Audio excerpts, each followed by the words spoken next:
वरती वरती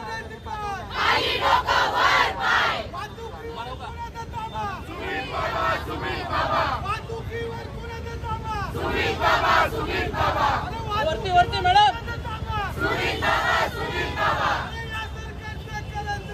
खाली डोकं वर पाय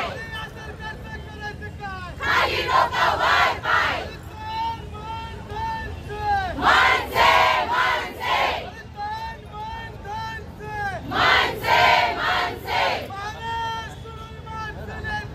येसो येसो हम तुम्हारे साथ हैं हम तुम्हारे साथ हैं हाथ वरती ठेवा ना हाथ वरती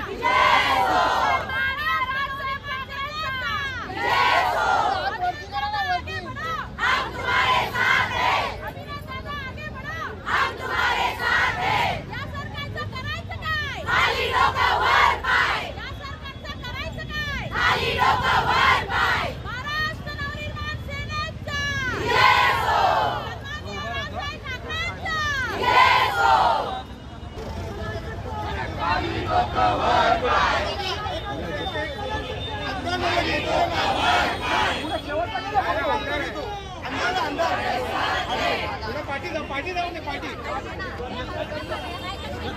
सगळ्यांना बोला ना सगळ्यांना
मुक्तता करा।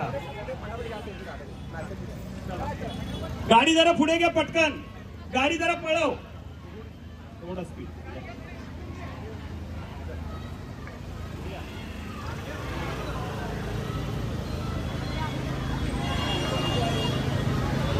महाराष्ट्र नवनिर्माण सेना ठाणे शहराच्या वतीने ठाण्यात होणारी वाहतुकीची कोंडी या विरोधात ठाणेकर त्रस्त नागरिक व महाराष्ट्र नवनिर्माण सेनेचे सर्व पदाधिकारी यांनी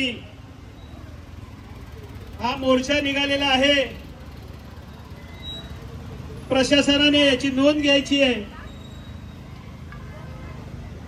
ठाणेकर नागरिकांना होणारा त्रास 3-3 तास हा ठाण्यात प्रवास करताना होतो। घोडबंदर वासिय इथे मोठ्या प्रमाणात आहेत। घोडबंदर वासियांना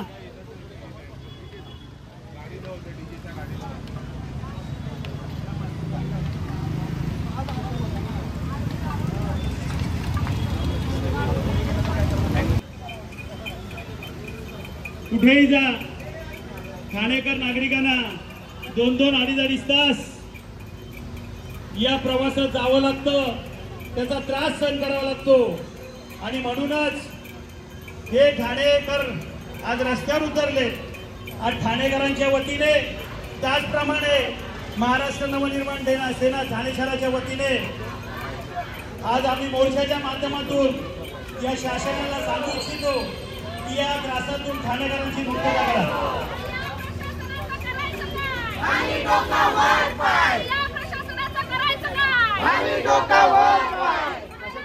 या ठिकाणी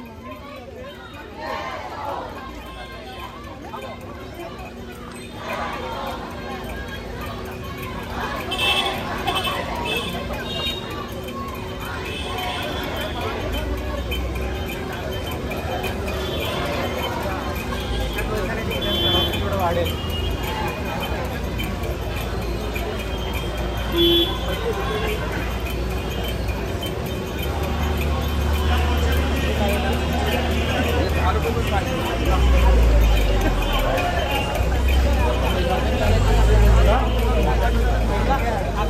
काल 2 वर्षाची मुलगी गेली, तुम्ही चुकीचा निकाल काढला, वसई पूर्ण ट्रॅफिक झाली.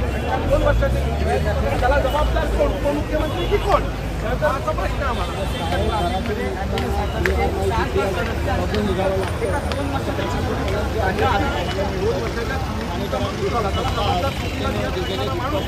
आता तो चुकीचा निकाल कोणी काढला हे शोधायला पाहिजे. डोंबिवलीचा खड्डांनी सुद्धा न्यायालयाने आधी सुद्धा सरकारला खर्चवलेला आहे. तरी अद्याप मागे डोंबिवली मुंबई वसईच्या ट्रॅफिकला वेगळाच बसत नाही. मला मी परत सांगतो की मी सिस्टीम जोपर्यंत बदलणार नाही, एक उत्तम उपाययोजना करणार नाही, MMRDA सारखी एक उत्तम संघटना तुमच्या हातात आहे, तिचा नीट वापर करणार नाही, तोपर्यंत हे घडत राहणार. त्यांना आमच्याशी बोलण्यासाठी होते मनसेचे नेते अविनाश जाधव. आणि त्यांनी म्हटलं की सरकार काय भूमिका घेणार हे पाहणं महत्त्वाचं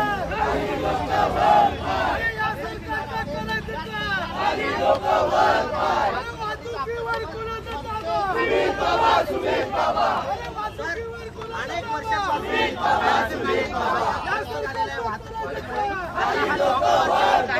आहे. मात्र तरी सुद्धा आपण आज लॉंग मार्च करणार होतो, तरी सुद्धा दुसरं परिपत्रक नव्हतं. आणखी एक परिपत्रक संध्याकाळी आलेलं आहे.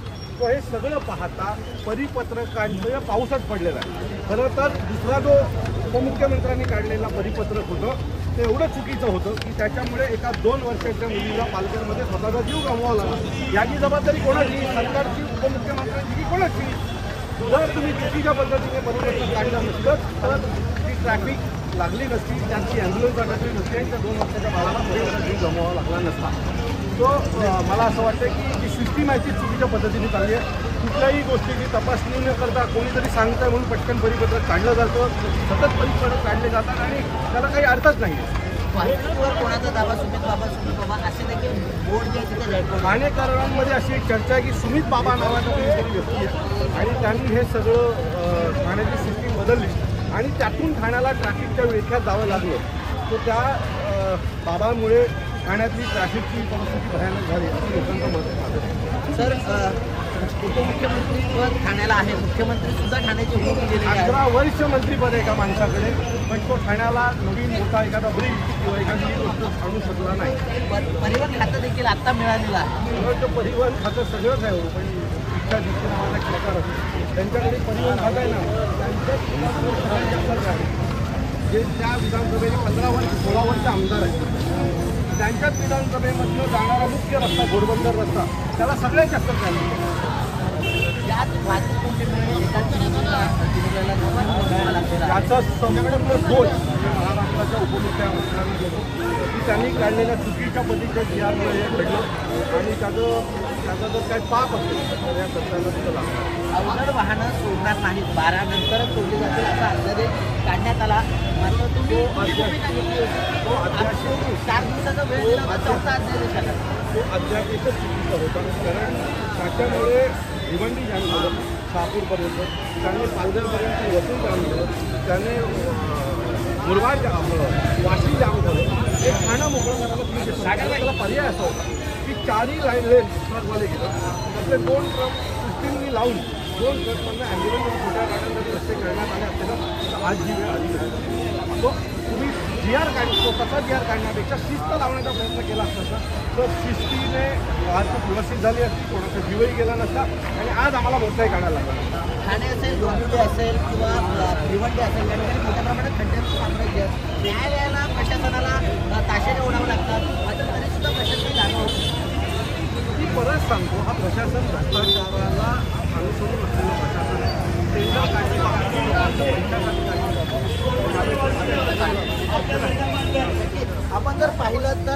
वाहतुकीवर कोणाचा ताबा? सुमित बाबा, सुमित बाबा. या वाहतुकीवर कोणाचा ताबा? सुमित बाबा, सुमित बाबा. या सरकारचा करायचं काय? खाली डोकं वर पाय. या जीआयच्या करायचं काय? खाली डोकं वर पाय. वाहतुकीवर कोणाचा ताबा? सुमित बाबा, सुमित बाबा.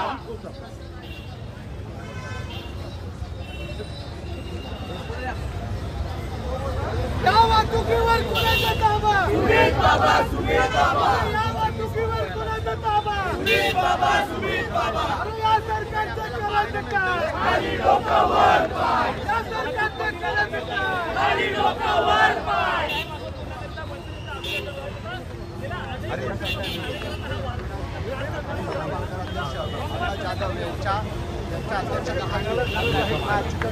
आपल्याला हा लाईव्हच्या माध्यमातून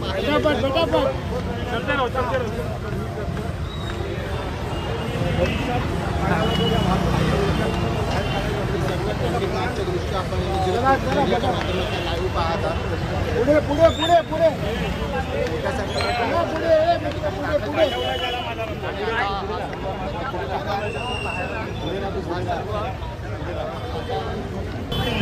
खूप आनंदी करावी आणि आमचे श्री रवींद्र मोरे आणि श्री अविनाश जाधव यांना खूप धन्यवाद.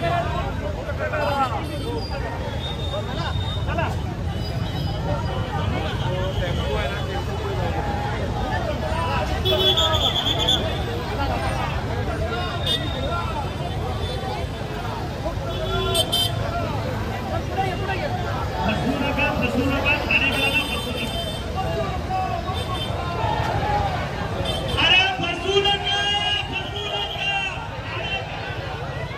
अरे बसू नका, बसू नका. अरे बसू नका, बसू नका.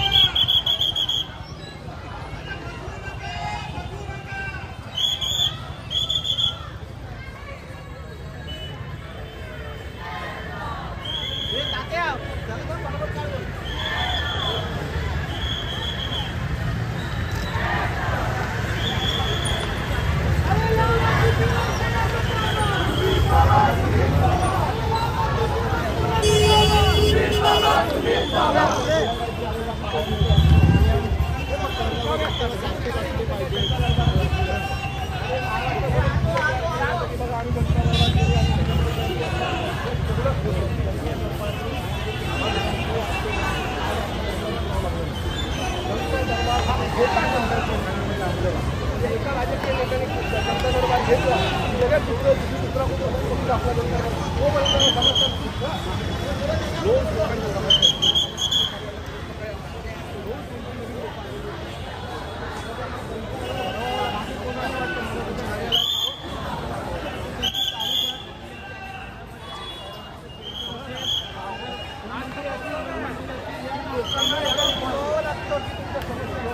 आमच्याकडे लोक येतात समस्या घेऊन. मला वाटतं ह्या समस्या घेऊन सरकार आता डोळे उघडणार का या मोर्चामुळे? आजच्या माझ्या काही मोर्चाने लगेच उद्या ट्रॅफिक होणार आहे असं काही माझं मत नाही. आणि म्हणतात त्याचं काय माझं मत असं आहे की याने एक सिस्टीम लागावी, लोक एकत्र यायला सवय व्हावी, त्याच्यासाठी माझा आजचा हा मार्ग आहे. आणि अजून असे मोठे मोर्चे होतील ठाणेकर एकत्र येतील विविध विषयांवर. मोर्चेची मागे येणाऱ्या काळात मेट्रो सुरू होणार आहे 22 तारखेला, त्याचं आता टाळाटाळ होणार आहे. अहो जमिनीवरच्या गोष्टी करा, हवेच्या गोष्टी करते कसल्या करतात. मागचे 20 वर्ष मागचे 10 वर्ष ठाणे कसं ट्रॅफिकमध्ये फसलेलं हे दाखवण्यासाठी तुम्ही तिथे हे ठेवलं चालू करणार आहात. मेट्रोसाठी करोडो रुपये खर्च केले नव्हते. चालू 2024ला होणार हे डिसेंबर 2026 शोबाजी चालू आहे. आता हे सगळे कॉम्पिटिशन चालू आहे. मुख्यमंत्री आला तर उपमुख्यमंत्री काय करणार, उपमुख्यमंत्री आला तर मुख्यमंत्री काय करणार, ही कॉम्पिटिशन चालू आहे. आता काय करता हे नाही. काय तज्ञ आहेत का असे त्यांना सांगण्यासाठी की हे पगारावर घेतलेले अधिकारी आहेत ते काय करणार. आम्ही तज्ञ सुधारला पगारावर जे अधिकारी घालत ना त्यांच्याकडनं कामं करून घ्या. त्यांना फक्त पैसे वसूल करायला लावू नका टेंडरमध्ये.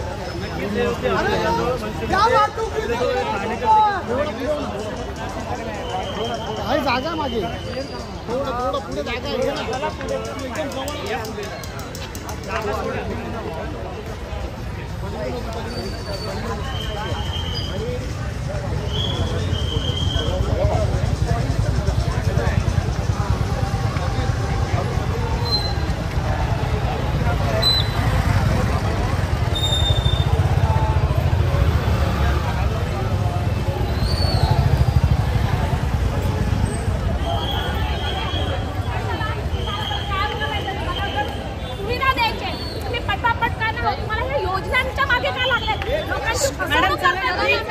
महिलांची फसवणूक योजना देऊन करतात, महिलांची फसवणूक योजना देऊन करतात. त्याच्यापेक्षा त्यांना सुविधा द्या. सुविधा खूप महत्वाच्या आहेत आणि ही फसवणूक जास्त दिवस टिकणार नाही. खोट्याचे दिवस लवकर उठतात.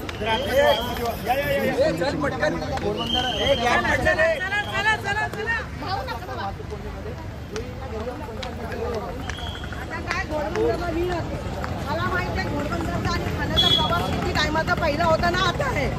आता पेट्रोलचे भाव वाढवले ते सत्यात आहेत. त्यांना लाज वाटायला पाहिजे. तुम्ही मोठ्या गाड्यात फिरता, आम जनता मोठ्या गाड्यात नाही फिरते. त्यांच्या मुलं बाळं त्यांच्या नवऱ्या कामाला जातात. त्यांचा कमावता माणूस ते लोकांनी कमावले हे देणारे कुठून? त्यांच्या जीवावर त्यांच्या जीवावर आता सगळ्यांच्या लोक आपापल्या घरी टाकतात. आता यात किती आणि सगळ्यांचे फाईल ज्यांना ज्यांना हे रोड मोडते या ट्रॅफिकमुळे अपघात केला. आता नेक्स्ट टाइम सगळं फाईल घेऊन रेकॉर्ड घेऊन त्या नगरपालिकेची तक्रार आणि यांची किती वर्ष आम्ही घालू. पुढच्या वर्षी तर नक्की घालू यांची. जेवढ्या लोकांची मृत्यूमुखी झालेत ना सगळ्यांची फॅमिली घेऊन यांची पालखी अविनाश दादा आहे आमच्यासाठी.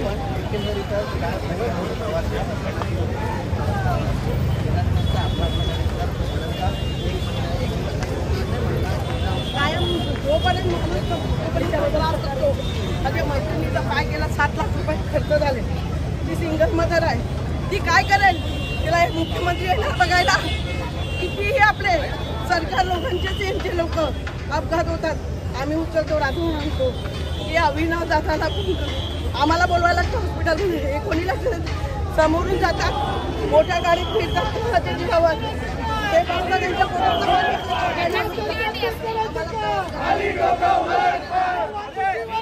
थांबू नका ना, चालत राहा. सुमित बाबा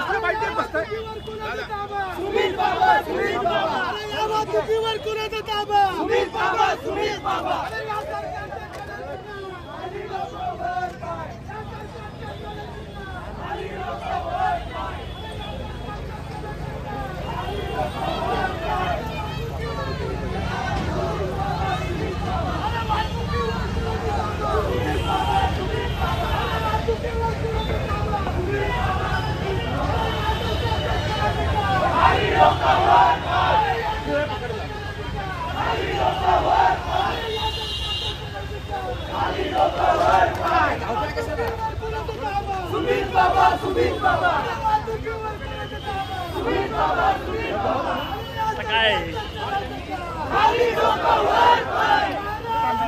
इकडे इकडे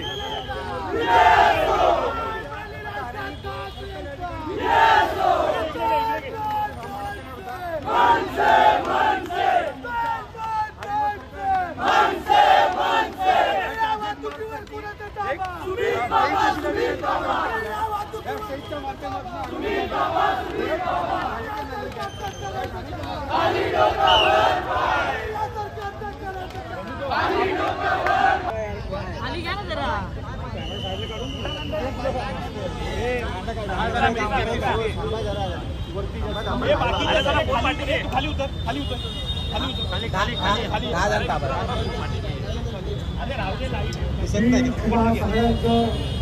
आता या ट्रॅफिक मार्चमध्ये मनापासून स्वागत करतो. खरं तर अशा ट्रॅफिकच्या विरोधात मोर्चा काढणारा मला वाटतं ठाणे शहर पहिला असेल. त्या शहरामध्ये मागच्या 11 वर्षापासून विविध मंत्री आहेत. म्हणजे मुख्यमंत्रीपद होतं 2.5 वर्ष, मागील 1 वर्ष उपमुख्यमंत्रीपद आहे, त्याच्या आधी 10 वर्ष नगरविकास खातं आहे.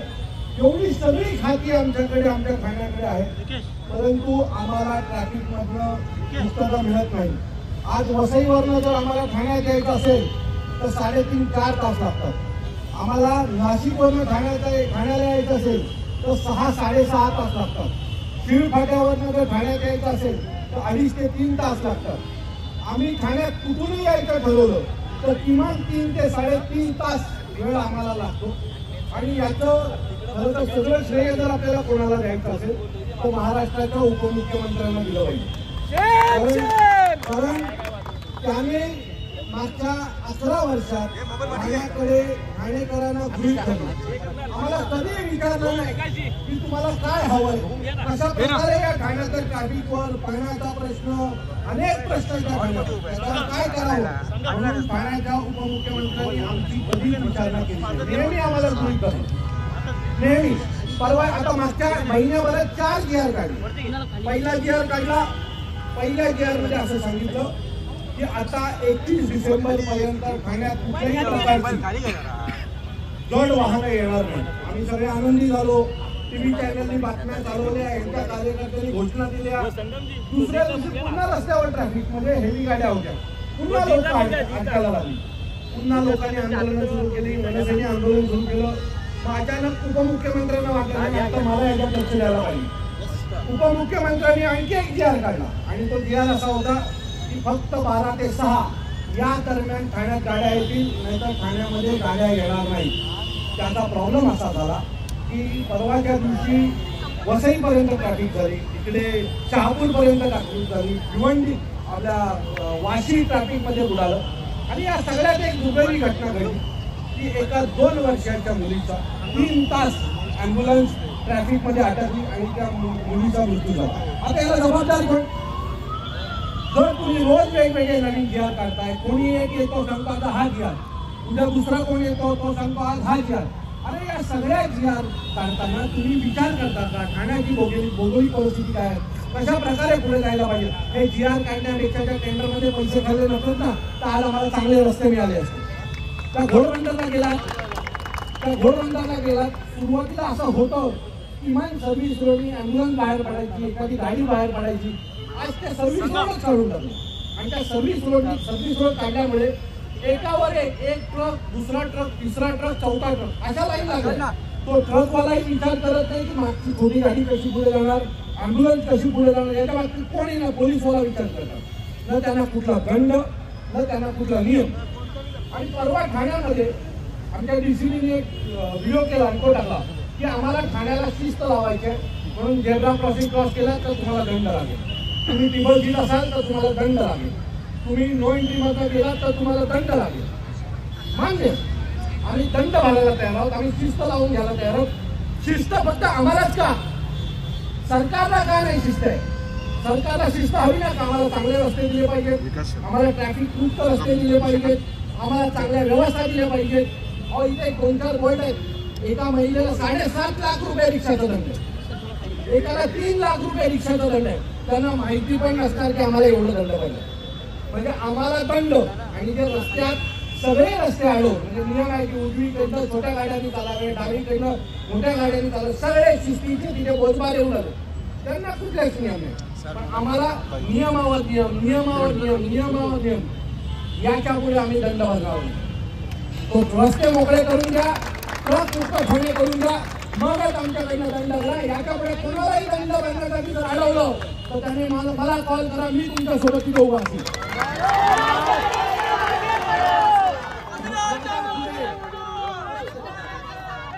आज पहिला दिवस आहे, ठाणेकर एकत्र येण्याचा आज पहिला दिवस आहे. जर हे थांबलं नाही ना तर मी पुन्हा सांगतो, ठाणेकरांना कुठला पक्ष लागणार नाही. ठाणेकर स्वतः रस्त्यात उतरेल आणि ठाण्यात रस्त्यावर उतरल्याच्या नंतर जर नेपाळसारखी परिस्थिती ठाण्यात झाली ना तो वाद झाल्याची गरज नाही. या ठाण्याच्या तरुणाला एकत्र यायची वेळ आलेली आहे. या ठाण्याच्या प्रत्येक तरुणाने एकत्र आलं पाहिजे आणि ठाण्यामध्ये घडणाऱ्या चुकीच्या गोष्टींवर बोललं पाहिजे. ठाण्यामध्ये 10,000 कोटीचे टेंडर निघतात, 12,000 कोटीचे टेंडर निघतात. होतं काय पुढे, काय टेंडरचं होतं काय आम्हाला कळत नाही. तर त्याचं असं होतं की त्यातले 10% पहिले नेते मंडळी काढून घेतात, मग उरलेले तिथे त्यांचे ते चेहरे सापडले ते जातात, ते काढून घेतात. मग तो टेंडर घेणारा मरो काम हो ना हो त्यांना काही फरक पडत नाही. आणि त्याच्यामुळे आमच्या ठाण्याची आधी वाट लागलेली आहे. ठाण्याची जर आपल्याला ही लागलेली वाट ही थांबवायची असेल, जर ट्रॅफिक मुक्त ठाणं जर आपल्याला उभं करायचं असेल तर आपल्याला सगळ्यांना सतत एकत्र यावं लागेल. एका मोर्चाने काय होणार नाही. तुम्ही आज मोर्चाला आलात आणि उद्या ट्रॅफिक समस्येत आपण मोकळे होणार आहोत अशी कुठलीही गोष्ट होणार नाही. त्यामुळे माझी सर्व ठाणेकरांना विनंती आहे की तुम्ही सगळे आज जसे एकत्र आलात तशाच डबल संख्येने, ट्रिपल संख्येने, 4 पटीने ठाणेकर रस्त्यावर यावं लागेल. त्याशिवाय आपला पाण्याचा धरणही होणार नाही, ठाणे भ्रष्टाचार मुक्तही होणार नाही आणि आपण ट्रॅफिक बंदवर मोकळे होणार नाही. मोर्चा काढताना मला अनेक लोक म्हणाले, अरे अविनाश तू मोर्चा काढतोय ट्रॅफिकच्या विरोधात आणि ट्रॅफिक होऊन देऊ नको. मी म्हटलं नक्की, मी तो प्रयत्न मी नक्की करेन, पण जोपर्यंत मी मोर्चा काढणार नाही तोपर्यंत लोकांना कळणार कसं की ट्रॅफिकच्या विरोधात कोणीतरी आवाज उठवतोय. आज थोडीशी ट्रॅफिक होईल, पण उद्या हीच लोक गाड्या बंद करून आमच्या मोर्चाला येतील. ट्रॅफिक फिरवण्याची गरज लागणार नाही. आज मी ठाण्याच्या प्रशासनाला सांगतो, आजचा मोर्चा महाराष्ट्र सैनिकांनी काढलाय. तुम्ही जर आमचं ऐकलं नाही ना, त्याच्या पुढच्या मोर्चाला सन्माननीय राजसाहेबांना घेऊन आणि ज्या दिवशी साहेब येतील त्या दिवशी मला असं वाटतंय की तुमची भूमिका बळी होऊन जाईल. त्यामुळे आता जे आमच्यापर्यंत आहे तो आमच्यापर्यंतच राहू द्या. साहेबांना या ठाण्याच्या ट्रॅफिकच्या भानगडीत पडून यायची वेळ जाणून घेऊ नका. ठाणे ट्रॅफिक मुक्त करा, नियोजन करा, वेळ घ्या. मला माहिती आहे की उद्या सकाळी ट्रॅफिक बंद मोकळे होणार नाही.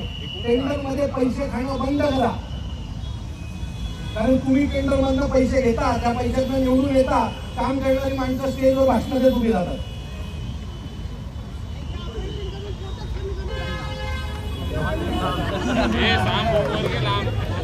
मला असं वाटतं की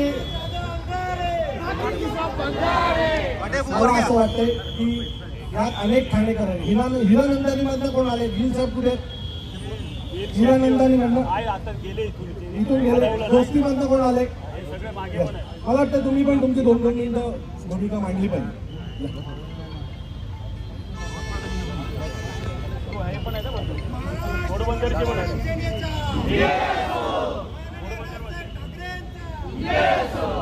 थोडा बूम डाऊन करा रे. मधून आलं रोज घोडबंदरहून 3 तास जायला बोरवीला, 3 तास यायला. बऱ्याच वेळा असं होतं की रस्ता बंद असतो आणि रिटर्न आम्ही पवईवरून जातो, म्हणजे ऑफिसला हाफ डे होऊन जातो. रस्ता खराब आहे, रस्ता खराब आहे, गाडीची वाट लागते. गॅरेजचं बिल आमचं 50-60 रुपये येतं, पेट्रोल वाया जातं. म्हणजे असं बोलू शकता तुम्ही की 4 बाजूने आमची हालत खराब आहे. आणि ठाण्यामध्ये घर घेणं हे सोपं आहे, पण आपण आपलं आयुष्य एक बॅलन्स लाईफस्टाईल होतो ना, ते बॅलन्स लाईफस्टाईल ठाण्यामध्ये आता राहिलं नाहीये. आणि ह्या लोकांनी, प्रशासनाने जी वाट लावली सगळ्यांची, ठाणेकरांची, हे सत्य. आणि या ठिकाणी मी सांगते अविनाश जाधव साहेबांचं धन्यवाद की ते नेहमी ठाणेकरांसाठी नेहमी रस्त्यावरती येतात आणि आमची समस्या जी काय असते एकच माणूस सॉल्व्ह करतो, ते आहे अविनाश जाधव साहेब. थँक्यू जाधव साहेब. ब्रह्मांड सोसायटीचे काही लोक आले, ते देखील त्यांची भूमिका मांडली. आम्ही माझं वैयक्तिक जर मी सांगायचं झालं तर मी ब्रह्मांडमधून अंधेरीला रोज प्रवास करतो. जर आपण बघितलं तर अंधेरीला जाण्यासाठी जवळपास जायला 2.5 तास आणि येण्यासाठी परत 2.5 तास.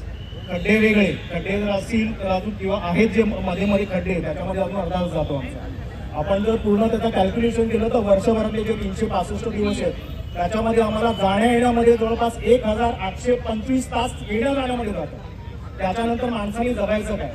तर याच्यावरती जो आपण सन्माननीय अविनाश जाधव साहेबांनी जो मोर्चा काढला आहे त्यासाठी आम्ही इथे आलेलो आहोत आणि त्यांचे मनपूर्वक धन्यवाद की त्यांनी हा मोर्चा काढला आणि आमच्या या प्रश्नांना वाचा फोडून दिली. धन्यवाद. अजय दळा हे माझी अनेक दिवसापासून ट्रॅफिकवर काम करतात, ते त्यांची भूमिका मांडली. मला फक्त एवढाच प्रश्न विचारायचा आहे, ट्रॅफिक पोलिसांचं काम आहे ट्रॅफिक नियोजन करायचं, की 6 पोलीस सिग्नल मध्ये उभे राहून लोकांना अडवतात, हे त्यांना शिस्त आहे का? ते दुसऱ्यांना शिस्त शिकवतायत. आता ट्रॅफिक पोलिसांना स्वतःला माहित नाही त्यांचे कर्तव्य काय, ते विसरून गेले. ते फक्त फाईन कलेक्शन मध्ये पूर्ण त्यांची यंत्रणा वापरतायत आणि नियोजन मध्ये ते एकदम शून्य. जे काय वॉर्डन्स आहेत त्यांना महानगरपालिकेने जिथे खड्डे आहेत तिथे मॅनेजमेंटसाठी दिलेले आहेत, पण त्या वॉर्डनला घेऊन त्यांच्याकडून कलेक्शन करण्याची ही भूमिका ट्रॅफिक पोलिसांनी केलेली आहे.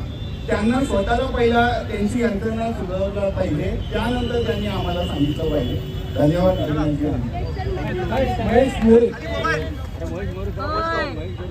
मोबाईल खाली घ्या. मला प्रशासनाला एक सांगायचं आहे की हेल्मेट सक्तीसारखा रस्ता तर बनवा. हा 20 आणि 30च्या पुढे गाडी जात नाहीये, तो मुकुट आमच्या डोक्यावर का लावता तुम्ही? आणि जर कधी आम्ही जे हेल्मेट घालतो ना, ते वरून जे हत्यारं पडतात ना आमच्या डोक्यावरती, मानेमधून घुसून आरपार, ज्यांना विचारायला नंतर कुत्रा नसतो, तर ते हेल्मेट सक्ती पहिले बंद करा. ते हेल्मेट घालण्यासारखे रस्ते बनवा. आणि जेव्हा तुम्ही आपल्याला हे करता ना, टोईंग मध्ये गाड्या घेऊन जाता तुम्ही, आनंद आहे. तुम्हाला लोकांना त्रास द्यायला मजा येते, हायवे पलीकडच्या लोकांना जास्त मजा येते. तर मला एक त्यांना सांगायचंय की मोदी साहेबांनी डिजिटल इंडिया जर बनवलंय, तुम्हाला ती मशीन दिलेली आहे फोटो काढायला, तर गाड्या घेऊन कशा जाताय तुम्ही? तिथेच फोटो काढा ना. तुम्हाला नो एंट्री आहे तर तिथे काय पार्किंग मध्ये काय तुम्ही तिथे दंड लावा, तो भरेल. तुम्हाला गाडी तिथे याच्यासाठी घेऊन जायची असते की नंतर तुम्हाला तिथे काय घेणं देणं आहे तुमचं, पीयूसी आहे, इन्शुरन्स आहे, असं आहे तसं आहे. हे सगळं बंद करा. आता खाणं पेटलंय ते विझवायचा प्रयत्न करा आणि मेहरबानी करा, आम्हाला उठून देऊ नका. तुम्हाला मी नम्र विनंती करतोय प्रशासनाला. आणि डीसीपी साहेबांना तर बऱ्याच वेळा कॉल केलेला आहे, त्यांचे कॉल आलेले आहेत. तर त्यांना मला विनंती आहे की आपण सर्व्हिस टाकताना विचार करून सर्व्हिस टाका. धन्यवाद.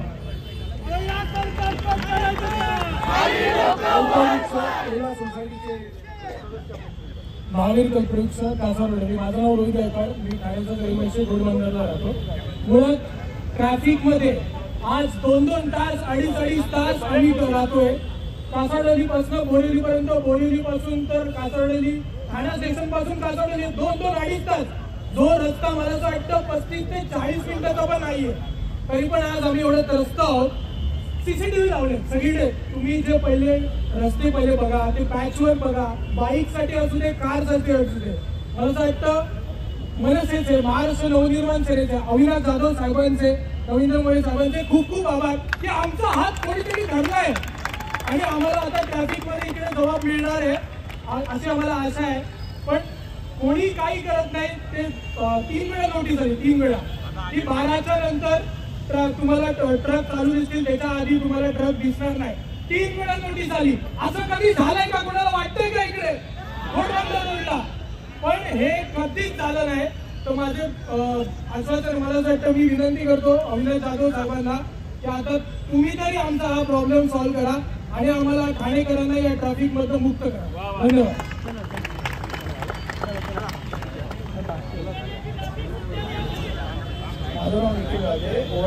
ओळा नाक्यावर फक्त जर मला गायमुखला जायचं असेल तर 1 तास आणि बोरिवलीला जायचं असेल तर 3 तास. रोजचे 6 तास माझे असेच जातात. म्हणजे घरी येऊन आपण घरच्यांना वेळ द्यायचा का फक्त ते बसमधनं आणि याच्यातनं फिरत राहायचं? आज मी गाडी घेतली तर गाडी फक्त मला वाटतं दाराच्या खाली उभा ठेवून EMI भरते मी फक्त. कारण गाडी बाहेर काढली की त्याचा खर्च वाढणार असेल. आणि ओलानी जर जायचं असेल तर रोजचे 600 आणि 800 रुपये परवडणार. प्लस लेट मार्क लागतो, पगार कट होतो. मग आजपर्यंत आम्ही शांती बोलत होतो मी ठाणेकर आहे. आता मी कसा बोलणार की बाबा मी ठाणेकर आहे? कारण का एवढ्या खड्ड्यात, एवढ्या रस्त्यात, एवढ्या ट्रॅफिकमध्ये राहून लोक बोलतात अरे तू ओळ्याला राहतो का, ते घोडबंदरला एवढ्या ट्रॅफिकमध्ये. तो मला कुठेतरी असं वाटतं नाही नाही, मी बोलत होतो की मी आज शांती राहतोय ठाण्यात. आणि पुढे पण मी जाधव साहेबांचा आभार मानतो की कोणीतरी आज आमची हात ऐकली आणि याच्यासाठी आज सगळेजण उभे राहिले. कृपया करून उद्या परवा जेव्हा पण वेळ लागेल सगळ्यांनी याने अजून 3 पट याच्यानी या परत पुढे. कारण का आपल्याला याच्यातनं मुक्त व्हायचं आहे आणि मुक्त झाल्यावरच आपण बोलू शकतो की हो मी आज ठाणेकर आहे. तर सगळ्यांचं मला तेच एक आश्वासन पाहिजे की आपण शांतनी बोलूया, आपण ठाणेकर आहोत. थँक्यू. आता जिथे माझे बंधू बोलले की सिंगाण्याची ट्रॅफिक, सर्व VIP ठाण्यातल्या लोकांची मुलं तिथे शिकतात. त्यांच्या सगळ्या मर्सिडीज, ऑडीज वगैरे सगळ्या बाहेरच लागतात. बरोबर की नाही? त्या रेमंडवाल्याकडे पोलीस बंदोबस्त असतो त्यांना. ते VIP आणि आम्ही सर्व कोण गुरडोर. आणि रेमंडच्या मालकाची तिथे 150 एकर जमीन आहे आदिवासींची ढापलेली. ते ग्राउंड मोकळे ठेवतात. त्या ग्राउंडवर नेऊन तिथे विद्यार्थ्यांना गाड्यांची पार्किंग झाली पाहिजे, तिथे सोय झाली पाहिजे. ती न करता त्या गाड्यांना सगळ्या ग्राउंडवरून बाहेर काढून त्या हायवेला उभं केलेलं आहे. म्हणजे हा बोगस कारभार आहे, हा जबरदस्तीचा कारभार आहे. प्रथमतः आम्ही त्या रेमंड प्रशासनाचा आणि तिथल्या ट्रॅफिक पोलीस प्रशासनाचा देखील इथे आम्ही निषेध व्यक्त करतो. आता जे CCTV लागलेले आहेत नाक्यावर ते आता तुमच्या बरोबर रस्त्याच्या मधोमध पण बघा खड्डे खोदलेत आणि पोल लावलेत. ते CCTV जे लावलेले आहेत, तुमच्या जेव्हा गाड्या जेव्हा काहीतरी अशा वेड्या वाकड्या दिसतील तेव्हा त्याचं चित्रण करून त्याच्यावरती आपल्याला फाईन पडणार आहे. बघा अमेरिकेची टेक्नॉलॉजी इंडियामध्ये आपला देश अजून 300 वर्ष मागे ठेवला यांनी. किती 300 वर्ष. त्या ठिकाणी जेव्हा 2 किलोमीटरच्या पुढे जेव्हा रोड जातो अख्खा सरळ तेव्हा तो थोडासा 10 डिग्रीमध्ये वळतो. इथे नाक्यावरती खड्डे, नाक्यावरती नाके, 20-20 फुटाचे रस्ते आणि तिथे अमेरिकेची टेक्नॉलॉजी आणून ते CCTV कॅमेरे लावणार आणि आपल्या सर्वसामान्य गरिबांवर हे फाईन लावणार. यांचे फाईन ऑडिओवर जाणार नाहीत, यांचे फाईन मर्सिडीजवर जाणार नाहीत, पण त्या गरीब एखादा कष्टकरी मेहनत करणारा तो झोमॅटो स्विगी करून आपल्या घराचा उदरनिर्वाह करणाऱ्याला पहिला ते फाईन मध्ये घेणार. हे शोषण आहे. ही एकेरी सत्ता आहे. ही सगळी एकेरी सत्ता जोपर्यंत आपण सर्व एकत्र उलटून पालटून लावत नाही तोपर्यंत आपला या गुलामीतून मुक्त नाहीये. आपण अविनाश जाधव आणि अविनाश जाधवनी घेतलेल्या या नेतृत्वाला आपण पुढे न्यायचं. जोपर्यंत ठाणेकर खऱ्या लोकशाही जगत नाही तोपर्यंत अविनाश जाधव आणि त्यांच्या सर्व भूमिकेबरोबर मी स्वतः आंबेडकरी वाद्यांच्या वतीने स्वतः संदीप कांबळे उपस्थित राहीन. जय भीम, जय प्रभुत्व महाराज, जय महाराष्ट्र. या इंटर नोटा बंद केलेल्या आहेत आणि मी जे पत्र दिलं होतं माननीय DCP साहेबांना की या ठाणे शहरात आमच्या माता बहिणींची याची चोऱ्या होत आहेत यासाठी आम्ही CCTV कॅमेरावर पत्र दिलं होतं. पण माननीय DCP साहेबांनी त्याचा गैरवापर करून ते काय म्हणतात ठाणेकर शिस्त लावण्यासाठी आम्ही जे कॅमेरे लावले आहेत. अरे मी म्हणतो यांच्या कॅमेऱ्यामध्ये जे नागरिक जे सिग्नल तोडतायत ते दिसत आहेत पण याच्या कॅमेऱ्यामध्ये खड्डे दिसत नाही. का दिसत नाहीये हा तर खरा प्रश्न आहे. माननीय जे ठाण्याचे आयुक्त आहेत त्यांनी रस्ते मोठे करायला पाहिजे. रस्ते मोठे केले नाहीत.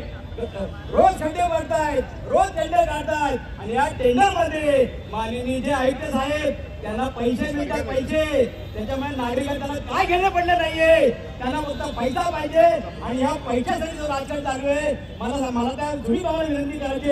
अरे बाबा तू एकदा काहीतरी सांग बघा ट्रॅफिक वाल्यांना तू काहीतरी सांग चांगलं. माननीय उपायुक्त साहेब त्यांना पण जरा सांग जरा. धन्यवाद.